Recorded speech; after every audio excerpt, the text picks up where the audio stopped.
22 ऑगस्टला पुण्यामध्ये गूंज या संवाद कार्यक्रमाचं आयोजन. काँग्रेसच्या शिक्षण संस्थेतल्या विद्यार्थ्यांनाच कार्यक्रमाला बोलावलं जाणार.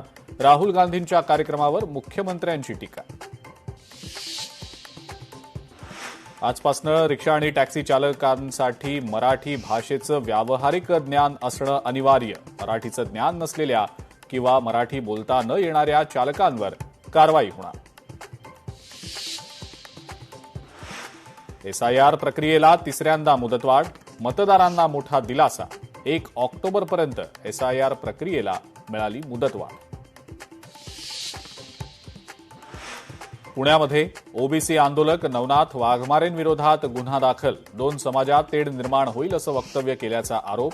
विश्रामबाग पोलीस स्टेशनमध्ये गुन्हा दाखल.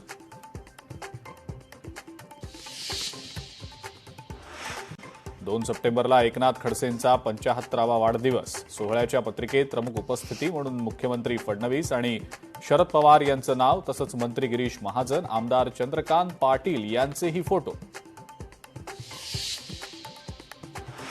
महापौर रितू तावडेंकडनं जुहू चौपाटीची पाहणी. प्रचंड कचरा असलेल्या ठिकाणी दौरा करण्याचं रितू तावडेंनी टाळलं. पाहणी दौऱ्यावर प्रश्नचिन्ह.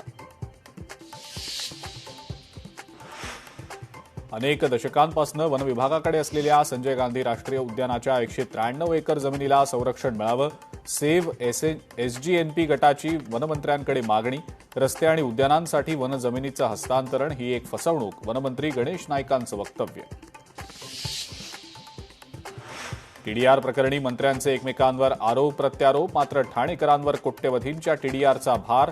ठाणेकरांच्या प्रश्नावर मुख्यमंत्री गप्प का? डी दायाभाय अँड कंपनीला दिलेला टीडीआर मुख्यमंत्री स्व अधिकारात का थांबवत नाहीत? सरकार या टीडीआर प्रकरणी पुनर्विचार याचिका दाखल करणार आहे का? लोकशाही मराठीचे सवाल.